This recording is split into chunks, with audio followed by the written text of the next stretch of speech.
So, What else can you do on YouTube, John? We have a shtick. we got a shtick if you haven't noticed. Okay. We worked hard on this. Yeah. Well, you could, for instance, do improv like everywhere. Everywhere? Yeah, you could. Charlie Todd, the Ladies founder and of gentlemen. Improv Everywhere. Charlie Todd. He's the man. There he is. Hey, everybody. So I've got to get my presentation going. Hold on one second.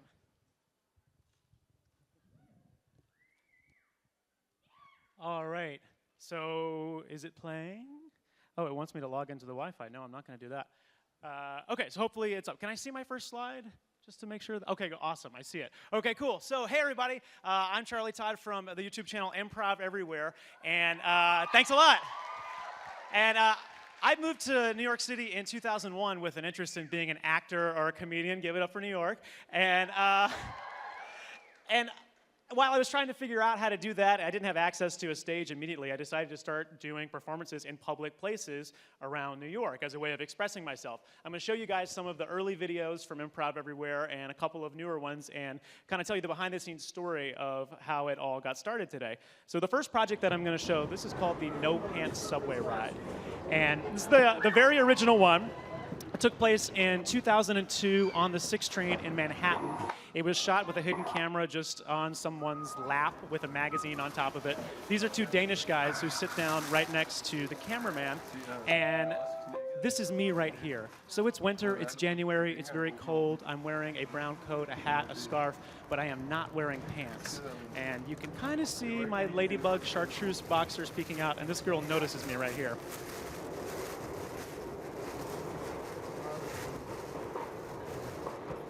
So this girl is the star of the video. She is not in on it. She does not know what's happening. She noticed me, but she went back to reading her book. I don't know if you can read the title, but it is Rape. It's the name of the book, which is sort of a bizarre title for this situation. In the meantime, I have 6 of my friends who are waiting along the subway platform at the next 6 stops. And the way this prank works is they are going to enter this car one by one at each stop, also in their underwear. They're going to act like they don't know each other, and we're all going to act like it's just a coincidence that we happen to forget our pants on this very cold January day. So watch this girl as we go to the second stop here.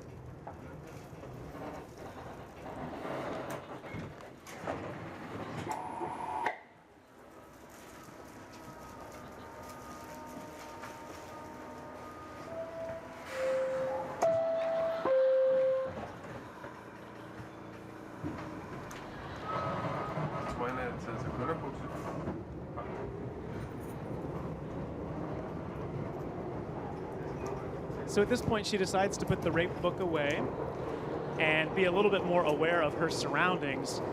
In the meantime, the Danish dudes that are right next to the hidden camera, they're cracking up. They think this is the funniest thing that they've ever seen before. And right about now, she's going to make eye contact with them.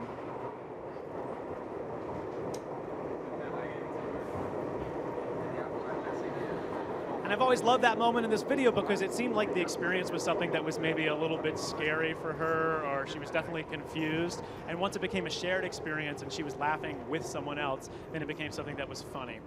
So the train is now pulling into the 3rd stop along the line.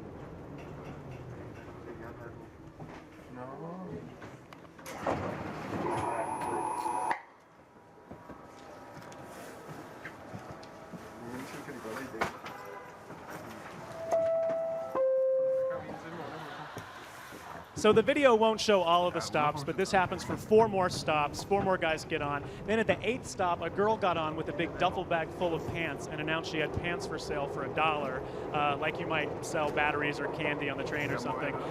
We all, very matter-of-factly, bought a pair of pants and walked away, exited the train at different stops, and never said anything about it. So that was the first annual No Pants Subway Ride. Thank you. And I love that girl's reaction so much, and I remember taking the video home, and there was no YouTube. It was 2002, and watching it on my television with my camera plugged in, and I was so excited about her reaction, and it really, one of the main points of Improv Everywhere is to cause a scene, but to create something that gives somebody else a great story to tell and is a positive experience for someone. No one's really the butt of the joke. We're the idiots in our underwear, and it's more about giving somebody else a unique, great time and an awesome story to tell. So over the years, people always ask me where I get the ideas for Improv Everywhere projects, and I come up with some myself, and I collaborate with a lot of people, but I also get ideas emailed to me every now and then.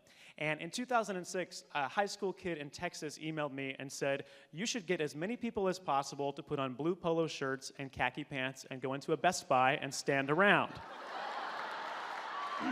So let's see that image. There we go. So I wrote him back and said, you are absolutely right. I think I'll do that next week. And Improv Everywhere at that point was almost 5 years old, and I had a pretty big mailing list of participants that had just grown and grown. So I was able to get about 80 people, and here's the video. So I'm going to mute that. But here's the video right here. This took place in the Best Buy that was in, it was in 23rd Street. Whoops, it's not playing. Sorry. Sorry about that. Embarrassing technical difficulty. Okay, here we go. So this took place in the Best Buy that was just open in Manhattan, and I had everybody wear blue polo shirts and khaki pants. It was people of all different ages. There was one girl who was, I think, 8 years old. This guy was 65. And I told the participants, don't work, but also don't shop. And if you go into any store and you don't face the products, you look like you work there, particularly if you're wearing the exact uniform of the store. So in this video, look for the yellow tags. Anybody that has a yellow tag on their shirt is a real employee. If not, they're part of our army of pranksters. But most of the Best Buy employees thought this was pretty hilarious. A lot of them went to the back to get their camera and pose for photos with us. A lot of them made jokes about putting us to work and asking us to go to the back to get heavy television sets. But the managers and the security guards did not think it was very funny, and they actually dialed 911. So you can see the security guards are in the yellow shirts and the black shirts in this video. So quickly, all the employees were going around saying, the cops are coming, you guys have to leave, you have to leave. There's the cop right there in black. And basically when they arrived, they had to inform Best Buy management that it was not illegal to wear a blue polo shirt and khaki pants. So, thank you. So,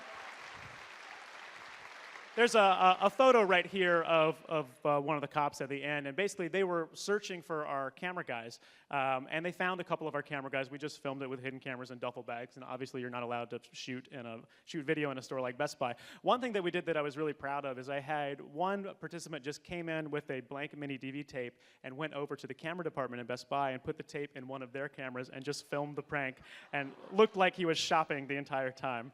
So we got a lot of good footage of the cops by doing that. So some ideas for Improv Everywhere are emailed to me, and some come from just things that I experience and places I see. And I think the best Improv Everywhere projects are site-specific. They happen at one place for a reason. So this slide right here shows these two escalators that are in Manhattan at 53rd Street, where the 6 train meets the V train. And I was making the transfer there one morning on the way to work. And it's a very miserable place to be in the morning. And it's long lines of people, and I decided that we needed to do something to improve it a bit and make it fun and funny for one morning. So here's the video.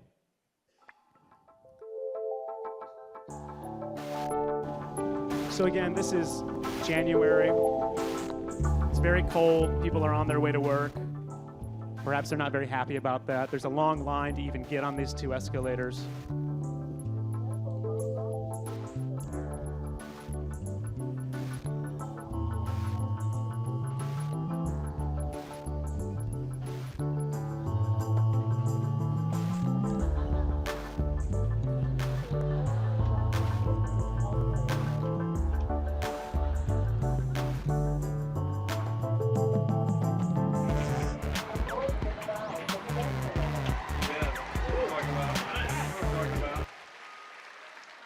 So that's a photo of it, too.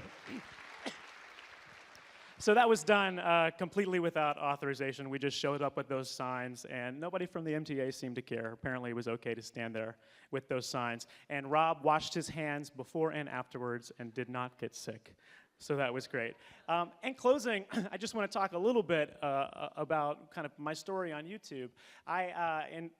Improv Everywhere started getting more and more popular, and I started getting emails from TV producers saying this should be a television show. So I spent a couple of years working with a variety of producers and pitching Improv Everywhere to a variety of TV networks, and eventually something worked out, and we sold a half-hour pilot to NBC. And we shot that in the early 2007. It was tons of fun to make. I was really proud of it, but they didn't pick it up. It failed. And I remember my, excuse me, I remember my agent at the time, he said to me, Charlie, Improv Everywhere is now like a used car. I can't sell it to anybody else. Nobody's interested now that it's failed at NBC. You should just move on to a new project and forget about it.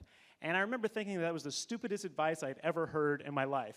And so, you know, just because it hadn't worked out for one television network in this one time didn't mean I couldn't keep doing what I had been doing for 5 years on the internet. So I went back to doing what I love and creating projects that I was excited about and posting them on YouTube.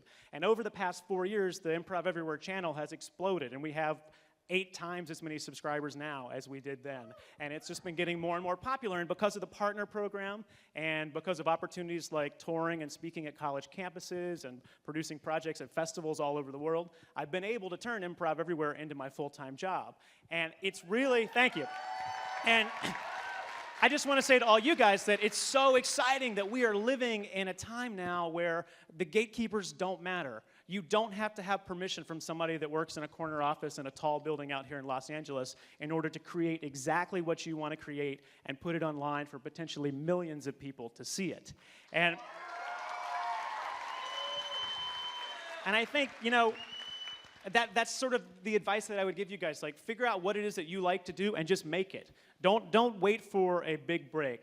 Don't wait for some kind of opportunity to arrive. You need to create your own opportunity, and it's already there, and it's called YouTube. So just make as many videos as you can and do it because you love it, not because you want to make money or because you want to be famous. Do it because it's what you love to do. And I promise you, if it's good, eventually it will rise to the top, and you will be able to find a way to turn it into your career, and you won't have asked anybody's permission at any point in the process. So thanks a lot. Woo! That was awesome. That was so great. That was awesome. That was so awesome. Great, Charlie. Thank you so much. Thank you for being here. Thanks for having me. Charlie Todd from Improv Everywhere. I mean, literally, he has created a genre. Hello, cameraman. Oh, yeah, check him out. His camera's so big. He's much bigger than ours, yes. Is that okay with you?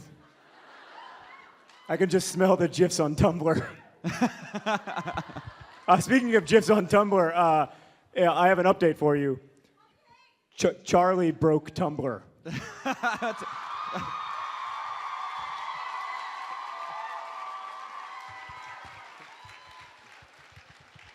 To be fair, it's pretty easy to break. Burn. Well, they want to sponsor the conference, they can, and I won't say anything nasty about them. What were you saying, Hank? I was just saying that it's been amazing to watch as online video has enabled people not just to create new forms of entertainment, but like create whole new genres of entertainment. Like video blogging is not a thing that existed before. Improv Everywhere is not a thing that could have existed without the internet. Yeah, it's really, really exciting to be at the dawn of this new art form with people experimenting endlessly, doing an astonishing variety of really, really cool stuff.